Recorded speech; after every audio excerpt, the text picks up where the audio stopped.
Hi అండి. Welcome to Madhu vlogs. Chicken fry recipe. KG chicken తీసుకున్నాను. శుభ్రంగా వాష్ చేసిన తర్వాత ఆ చికెన్లో చిటికెడు పసుపు, రుచికి తగ్గ కారం, సాల్ట్ వేసి అందులో చికెన్ ఫ్రైకి సరిపడినంత ఆయిల్ కూడా యాడ్ చేశాను. 1 టీ స్పూన్ అల్లం వెల్లుల్లి పేస్ట్ వేసుకున్నాను. ఒక పెద్ద సైజు ఉల్లిపాయ కట్ చేసి దాన్ని మిక్సీలో పేస్ట్లా చేసుకుని దాన్ని కూడా యాడ్ చేసి ఇలా మ్యాగ్నేట్ చేసి పెట్టుకున్నాను. ఒక 1 అవర్ మ్యాగ్నేట్ చేసుకోవాలి. ఇలా మ్యాగ్నేట్ చేసుకుంటే చికెన్ ఫ్రై చాలా టేస్ట్గా ఉంటుంది. 1 అవర్ తర్వాత అయితే గ్యాస్ ఆన్ చేసుకొని సిమ్లో పెట్టి ఇలా మిక్స్ చేసుకుంటూ కలుపుకుంటున్నాను. ఇలా కలుపుకుంటూ ఫ్రై చేసుకోవాలి. దీనిపైన ఒక ప్లేట్ మూత పెట్టి మగ్గించుకోవాలి. 2 మినిట్స్ తర్వాత తీసి చూస్తే చికెన్లో ఉన్న వాటర్ రిలీజ్ అవుతుంది. ఇలా చికెన్ మళ్ళీ మొత్తం ఒకసారి కలుపుకోవాలి. చికెన్ అంతా ఒకసారి ఇలా కలుపుకున్న తర్వాత మళ్ళీ దీనిపైన ప్లేట్ మూత పెట్టుకోవాలి. ఇలా ప్లేట్ మూత పెట్టుకోవడం వల్ల ప్లేట్లో వచ్చే ఆవిరి వలన చికెన్ కుక్ అవుతుంది. ఇలా చికెన్ కుక్ అయ్యేటప్పుడు 50% అయితే చికెన్ కుక్ అయింది. అందులో ఒక టమాటో అలాగే 3 పచ్చిమిర్చి కట్ చేసుకున్న అవి కూడా యాడ్ చేశాను.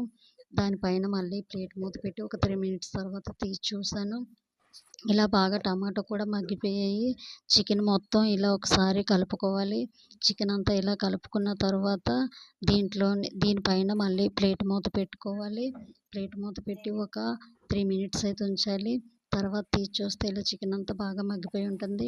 మనం అల్లం వెల్లుల్లి పేస్ట్ ఆడిన మిక్సీలో కొంచెం వాటర్ అయితే యాడ్ చేసుకున్నాను. ఆ వాటర్ ఇందులో యాడ్ చేశాను. ఈ వాటర్ అంతా ఇంకిపోయేంత వరకు మనం చికెన్ ఫ్రై అయితే చేసుకోవాలి.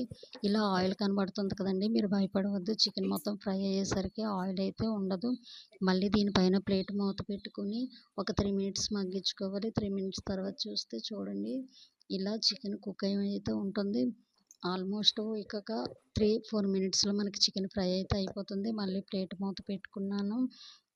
మళ్ళీ ఒక 3 మినిట్స్ తర్వాత తీసి చూస్తే చికెను ఫ్రై అయిపోయిందండి. ఒకసారి చికెన్ అయితే బాగా మిక్స్ చేసుకోవాలి. చూడండి, చికెన్ ఫ్రై చూస్తుంటే నోరూరుతుందండి. చికెన్ ఫ్రై అయితే రెడీ అయిపోయింది.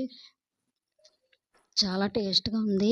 మీరు కూడా ఒకసారి ఈ ప్రాసెస్లో ట్రై చేయండి. మళ్ళీ మళ్ళీ ఇలానే చేస్తారు మీరు. చికెను అడిగి మరి ఇలానే వండించుకుంటారు మీ ఇంట్లో కూడా. చూస్తుంటే నోరూరుతుంది కదండి. చాలా బాగుందండి చికెను. నా వీడియోస్ అయితే చూస్తున్నారు కానీ సబ్స్క్రైబ్ చేసుకోవట్లేదండి.